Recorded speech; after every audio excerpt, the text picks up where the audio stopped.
Welcome to this presentation on the occasion of Happy Diwali. On this occasion, we have compiled a list of 11 shares with great potential on the occasion of Diwali Mahalakshmi Puja.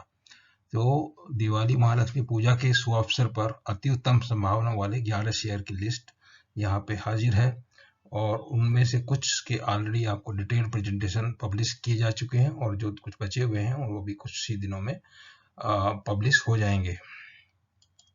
तो start करते हैं standard disclaimer के साथ। Fact, figure and opinion in the presentation video are based on information available in different agencies and public domain and published in good faith. Viewer in their own interest may like to cross-check and verify information from concerned source before making any financial commitment. Stock market investment are subject to market risk. Consult your financial advisor before committing any money.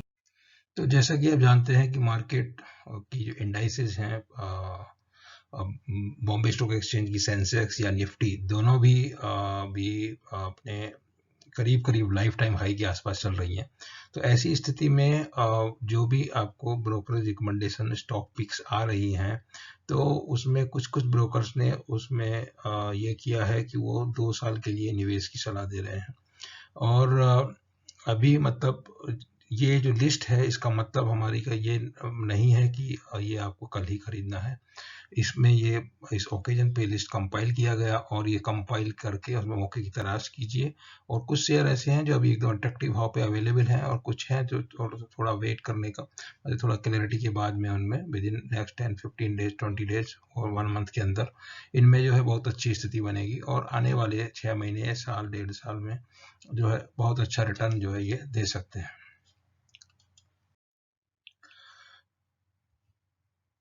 तो इनमें सबसे पहला है bank of India. Bank of India के लिए हमने पहला एक प्रेजेंटेशन 12 अगस्त को अपलोड किया था जो Q1 रिजल्ट के बाद का था। अभी Q2 के रिजल्ट के बाद में अपडेट का कुछ दिन बाद एक और इसमें जानकारी डिटेल में हम पब्लिश करेंगे। फिलहाल Q2 रिजल्ट की जब चर्चा करते हैं तो Q2 रिजल्ट में इंटरेस्ट अर्न और सभी जो है पैरामीटर्स में उसकी परफॉर्मेंस उतनी बढ़िया नहीं रही क्योंकि जैसे नेट प्रॉफिट है वो भी 851 करोड़ से 525 करोड़ दिख रहा है। प्रॉफिट बिफोर टैक्स हो या ऑपरेटिंग प्रॉफिट थोड़ा सा ठीक है और सेल भी मामूली सी बढ़ी है और लेकिन जो है ग्रॉस एनपीए में कोई खास सुधार नहीं हुआ। नेट एनपीए में थोड़ा मामूली सुधार देखने को मिला है। तो लेकिन इसको चुना इसलिए है कि जो है इसमें डिपॉजिट ग्रोथ, क्रेडिट ग्रोथ और ग्रॉस जो है नेट एनपीए जो अभी जो घट गए हैं वो एक अपॉर्चुनिटी जो है नज़र आती है इसमें और बैंक का लगातार फोकस रहा रिटेल, एग्रीकल्चर, एमएसएमई की साइड में और जो है इनका कोशिश है कि कासा डिपॉजिट बढ़ा के जो कॉस्ट ऑफ फंडिंग कम किया जाए और एसेट क्वालिटी इम्प्रूव किया जाए और जो है प्रोविजन कवरेज रेशियो बढ़ा जो 87-88% के करीब जो है हो गया। लेकिन 2 फ्रंट पे इनका जो है अभी भी परफॉर्मेंस में गिरावट आई है। कासा में जो है पहले 42% से घट के जो है 39-49 हो गया और नेम भी जो है 3% से करीब 2.5% जो है घट गया। तो लेकिन जो प्राइस भी उसी हिसाब से आपको सस्ते में मिल रहा है जो अभी करीब 40-40 रुपए के आसपास जो भाव है तो बहुत ही कम भाव है। थोड़े दिनों पहले 50 रुपये कुछ होता था। तो ये जो डाउनवर्ड परफॉर्मेंस Q2 में आया है उसका रिजल्ट जो है प्राइस में नजर आया। तो थोड़ा सा और वॉच करने की ज़रूरत है। इमीडिएटली ज़रूरी नहीं कि कल इसको खरीदने की ज़रूरत हो मगर ये लिस्ट है इसी हिसाब से बनाई हुई कि ये मतलब ऐसा नहीं कि जो आपको बढ़ा हुआ जितनी बाजार हाईएस्ट है उस दिन खरीदें। इस तरह का कतई हमारा जो है इंटेंशन नहीं रहता। इस सीरीज में दूसरा है BEML का पहला प्रेजेंटेशन 1 सितंबर को हमने अपलोड किया था जिसमें उसके Q1 के रिजल्ट के बेसिस पे जो भी अपॉर्चुनिटी अवेलेबल थी उनकी चर्चा किए थे और उस समय तक जो है इसकी डिसइन्वेस्टमेंट के बारे में खाली जो है कंक्रीट जानकारी भी सरकार ने नहीं दी थी बट ये था कि BEML का डिसइन्वेस्टमेंट जो है वो strategic disinvestment it is in the pipeline और गवर्नमेंट जो है उस पर काम कर रही है। लेकिन अभी क्लैरिटी हो गया कि डिसइन्वेस्टमेंट BEML का होगा और ये जो है इसी साल की जो 4 कंपनियां हैं उनमें इसका नाम है। तो उम्मीद है कि मार्च 21 तक जो है काफी हद तक काम उसमें हो चुका होगा और इसमें जो अभी Q2 के रिजल्ट आए हैं Q1 के रिजल्ट के मुकाबले जो है काफी बेहतर परफॉर्मेंस डिक्लेयर किया है इन्होंने, क्योंकि Q1 में तो लॉस डिक्लेयर कर दिया था 134 करोड़ का, रिवेन्यू 390 से 663 करोड़ हो गया, और अभी प्रॉफिट भी दिखाया 17 करोड़ का, जो पिछले साल इसी तिमाही में 27 करोड़ लॉस था। और इनके जो CMD हैं दीपक कुमार होटा, उनको उम्मीद है कि 3000 करोड़ के ऑर्डर जो इस साल उनको मिलेंगे। और कारण ये है कि बहुत सारा मेक इन इंडिया और मतलब जो इम्पोर्ट आइटम है उनका इंडिजिनस डेवलपमेंट वगैरह की बहुत सारी कोशिशें, जो इनके फील्ड के आइटम है, कंस्ट्रक्शन इक्विपमेंट हो या मेट्रो हो या फिर तीसरा जो इनका क्षेत्र है डिफेंस वाला, तीनों में इस तरह की संभावनाएं बहुत ज़्यादा बढ़ गई हैं। इसलिए बहुत अपॉर्चुन टाइम है इसको खरीदने का। दोनों वजह से the company as such will grow very fast and time to come because of this product line. और दूसरा है जो मेक इन इंडिया की वजह से इनको, आत्मनिर्भर भारत की वजह से इनको बड़ा अपॉर्चुनिटी मिलता है। और तीसरा बड़ा कारण है कि जो डिसइन्वेस्टमेंट होने के बाद प्राइवेट हैंड में जाएगी तो उसमें अच्छा प्रॉफिट कमाएगा, ऐसा उम्मीद लेके चलते हैं। तो ये सब चर्चा की है। बीच में जो है अभी भाव इसका ठीक ठाक ही है, 600 के आसपास है, 600, 550, 650 इस प्राइस में जो है अट्रैक्टिव प्राइस में अवेलेबल है।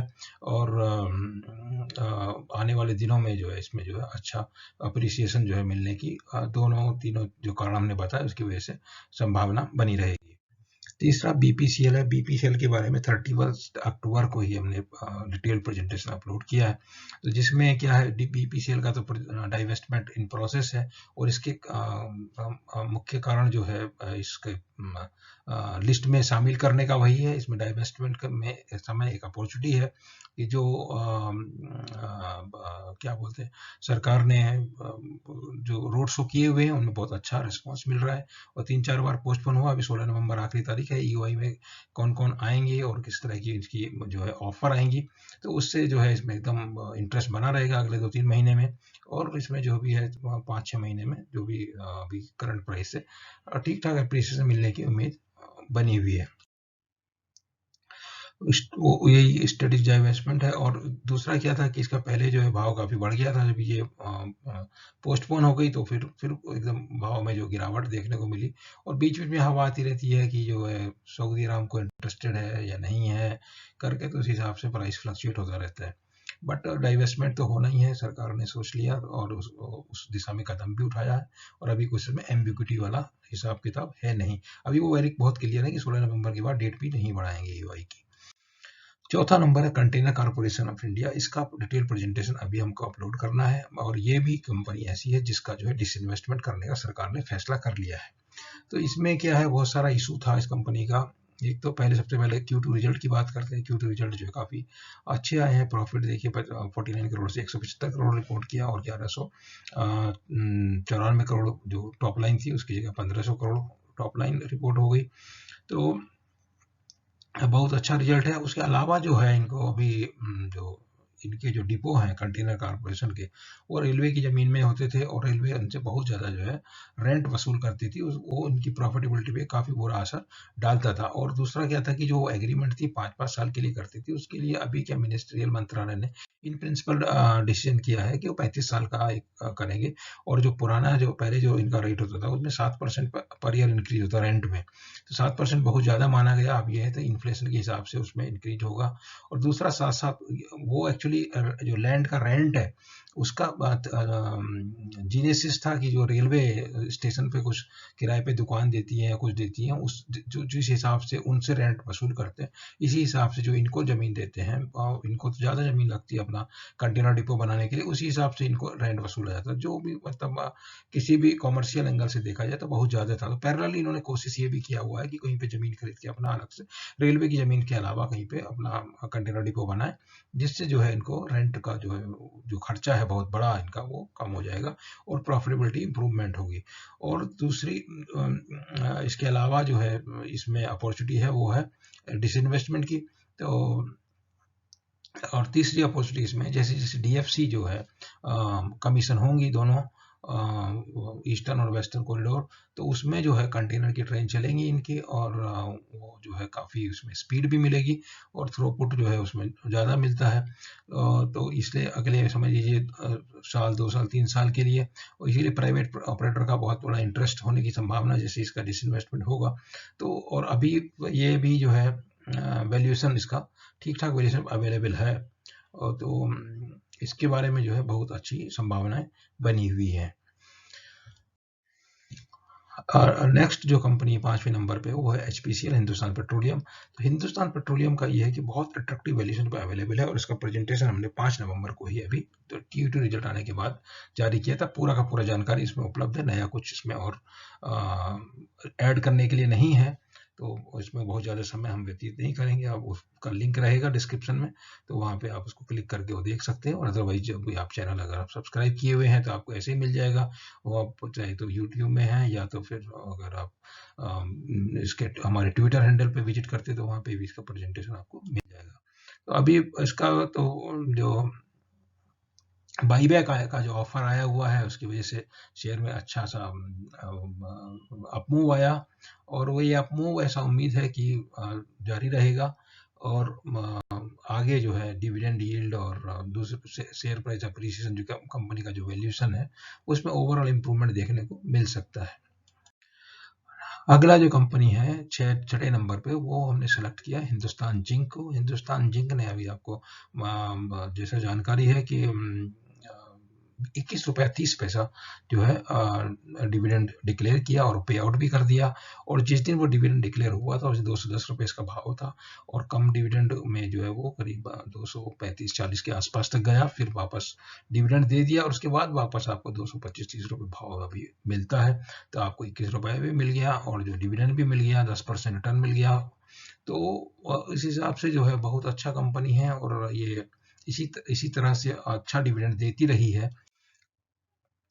इसका कुछ दिनों में हम इसके बारे में भी डिटेल प्रेजेंटेशन जो है वीडियो अपलोड करेंगे। और अभी इसमें जो है आपके लिए बहुत अच्छा अपॉर्चुनिटी बनता है, क्योंकि भारत सरकार का इसमें जो हिस्सेदारी है बचा हुआ रेजिडुअल स्टेक, उसको कभी भी वो लोग सोच सकते हैं कि ये सबसे उनके लिए इजीएस्ट होगा to meet this disinvestment target this year. अगर वो कमी पड़ेगी तो देखिए इसका फरवरी या मार्च में ऐसा आएगा, ऑल ऑफ अ सडन खबर आएगी कि they want to sell this stake, and then the price will further go up. 7वें नंबर पे है इंडियन बैंक। ये इंडियन बैंक जो है अभी इनकी प्राइसिंग जो रिजल्ट है, दोनों में भी कुछ खाली नेट एनपी में थोड़ा सुधार देखने को मिला, अदरवाइज इनके सभी पैरामीटर में जो Q2 रिजल्ट आए हैं वो अच्छे नहीं है। एक कारण मान सकते हैं कि जो इलाहाबाद बैंक के साथ इनका मर्जर हुआ, उसके बाद जो है अभी वो स्टेबलाइज होने में कम से कम 2 क्वार्टर और लगेंगे, और अप्रैल 21 से जो क्वार्टर शुरू होगा उसमें उम्मीद है कि तब तक जो है प्राइस या तो ऐसा ही रहेगा या थोड़ा बहुत कम ज़्यादा होगा। तो उसमें अभी इमीडिएट की बजाय थोड़ा देख के जो है इसमें वो कुछ एक्शन लेने के बारे में सोचा जा सकता है। तो काफ़ी असेट्स हैं इनके पास, और बड़ा एक इंफ्रास्ट्रक्चर अवेलेबल है फील्ड में। प्रोविजन कवरेज रेशियो कर दिया, नेट एनपीए भी कंट्रोल में किया है, तो उससे जो है इतने सस्ते भाव में जो मिल रही है वही उसमें अपॉर्चुनिटी है। और अगर आपको बहुत ज़्यादा विजिबिलिटी चाहिए, ये बेसिकली इंडियन बैंक जो है ये थोड़ा रिस्की है, तो यदि आपकी रिस्क टेकिंग कैपेबिलिटी उतना नहीं है तो आप जो है पीएसयू दूसरे किसी पीएसयू बैंक में सोचिए। अदरवाइज ये है अभी बहुत अट्रैक्टिव वैल्यूएशन में है, और परफॉर्मेंस जो है अभी एक मतलब साइकिल के बॉटम में है, which can only go upward, means improvement होने की संभावना बनी हुई है। अगला जो है लक्ष्मी विलास बैंक, आप लोग जानते हैं इसका क्यों इसमें लिस्ट में इंक्लूड किया गया। इसका कारण यही है कि इसका अभी तो जो क्लिक्स के साथ मर्जर होने की बातचीत चल रही है, और साथ साथ बोर्ड ने अप्रूव किया कि 500 करोड़ की जो है राइट इशू आएगी, तो अभी 14-15 रुपये भाव है, तो उसमें अभी थोड़ा बहुत खरीद सकते हैं आप चाहे तो, अदरवाइज राइट इशू के में पार्टिसिपेट कीजिए। और जो जहाँ तक रिजल्ट का सवाल है, Q2 रिजल्ट जो है वो बहुत कुछ देखने लायक भी नहीं है, क्योंकि बैंक की हालत खराब थी और पीसीए में है, तो उस तरह की समस्याएं चालू हैं इसमें। तो अभी उस पे नज़र रखना है कि जैसे किस तरह से इनका जो है रिसोल्यूशन होता है, मर्जर होता है, क्या रेशियो रहेगा, कितना पैसा वो लगाते हैं क्लिक्स ग्रुप इसमें। और साथ साथ अभी पॉजिटिव खबर ये भी आ रही है कि क्लिक्स का अगर थ्रू हो जाएगा तो और भी जो है दूसरे ग्रुप इसमें पैसा लगाने के लिए आएंगे।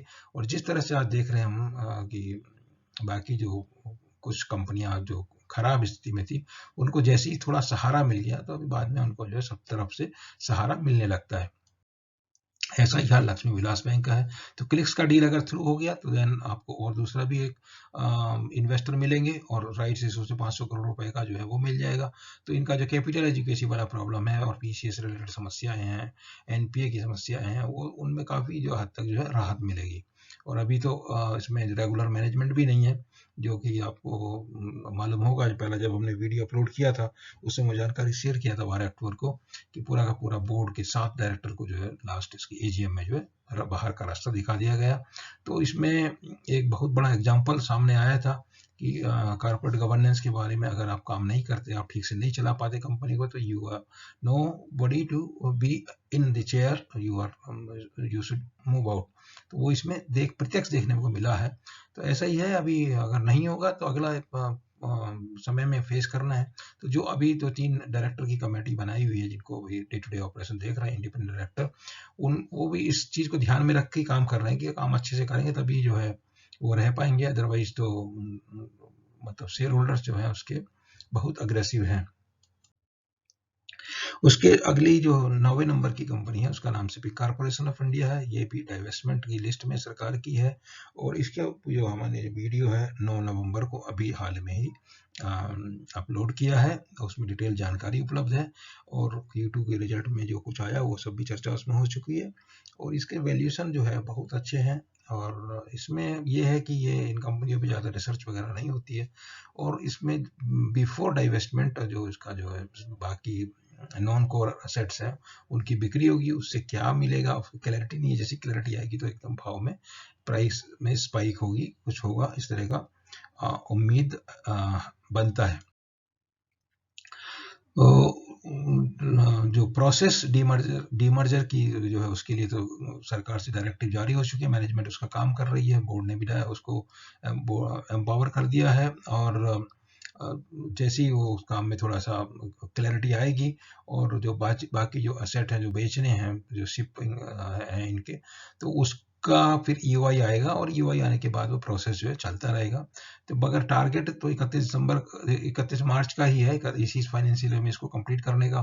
तो हो सकता है तेज रफ्तार से काम हो और थोड़े दिनों में ही जो है अच्छा खासा एप्रिसिएशन जो है करंट प्राइस से मिलने की इसीलिए संभावना बनती है। क्योंकि पहले जैसे कुछ हुआ था, मूव आया था, वो अभी फिर ठंडा हो गया तो अभी फिर एक बार फिर से ये अट्रैक्टिव प्राइस पे अवेलेबल है, शिपिंग कॉर्पोरेशन ऑफ इंडिया।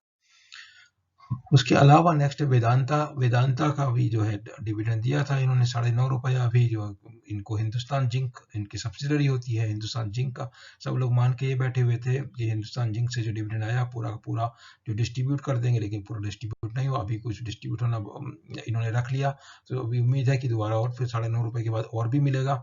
और अभी जो भाव है, जब कम डिविडेंड था उसी के भाव में वापस शेयर प्राइस आ गया, तो आपको ₹9.5 करीब 9-10% का तो रिटर्न ऑलरेडी मिल गया विद इन लास्ट 30 डेज। और दूसरा क्या था, जो इसका डीलिस्टिंग का जो इशू मूव था मैनेजमेंट का, प्रमोटर्स का, तो वो उनके बैक ऑफ माइंड में रहेगा और किसी भी दिन वो फिर से डीलिस्टिंग की कोशिश करेंगे। और आपका प्राइस है कि डीलिस्टिंग में जो प्राइस पता लगा, जो इसका डिस्कवर हुआ है, वो ₹320 है। और शेयर आपको मिलता है कितने में, 100, 102, 101 रुपए में, जिसके ऊपर बहुत अच्छा डिविडेंड भी मिलेगा। तो इसमें तो ज़्यादा कुछ सोचने वाली बात है ही नहीं और बहुत कुछ दिमाग लगाने वाली बात भी नहीं है। ओनली ये मैटर ऑफ टाइम, आप लेके डाल दीजिए। जो भी आप एफडी में पैसा लगाने की बजाय इसमें लगा सकते हैं। इस तरह का ये है, मतलब अपॉर्चुनिटी बहुत बहुत अच्छी अपॉर्चुनिटी है। जो लोग थोड़ा भी रिस्क लेना में विश्वास रखते हैं, उनके लिए ये बहुत अच्छा अपॉर्चुनिटी प्रदान करता है वेदांता लिमिटेड।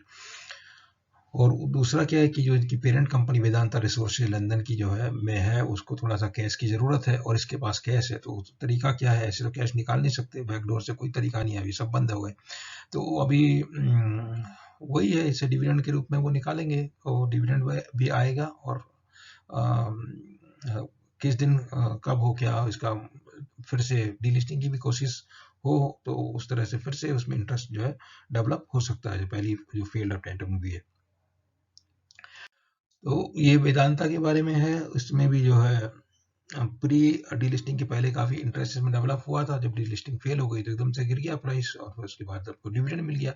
तो कुछ ना कुछ बहुत ही न्यूज में रहा है पिछले कुछ दिनों में, तो इसमें डिटेल और जानकारी हम इकट्ठा करके फिर एक इसमें भी हम अलग से एक डिटेल प्रेजेंटेशन इसका अपलोड करेंगे। और 11वां जो है इसमें लिस्ट में लास्ट है वो यस बैंक है। यस बैंक का तो बोलिए मत, कितना अभी उसमें सब कुछ सुधार ही सुधार, अभी सब कुछ अच्छा अच्छा नजर आ रहा है। एक दिन क्या होता है कि एनालिस्ट वो रेटिंग एजेंसी हो, सबको सब खराब खराब दिखता है और एक ऐसा स्थिति आता है जिसमें सबको सब अच्छा अच्छा दिखता है। तो अभी देखिए आपका इसका रेटिंग अपग्रेड आपको देखने को मिल गया, इसका रिजल्ट अच्छा आ गया और जो अभी जो प्रशांत कुमार जो इसके जो सीईओ हैं वो, उनको भी कहना है कि अब वो आराम से चैन की नींद सो सकते हैं। पहले बहुत दिनों तक he was not able to sleep because of so much work he has to do.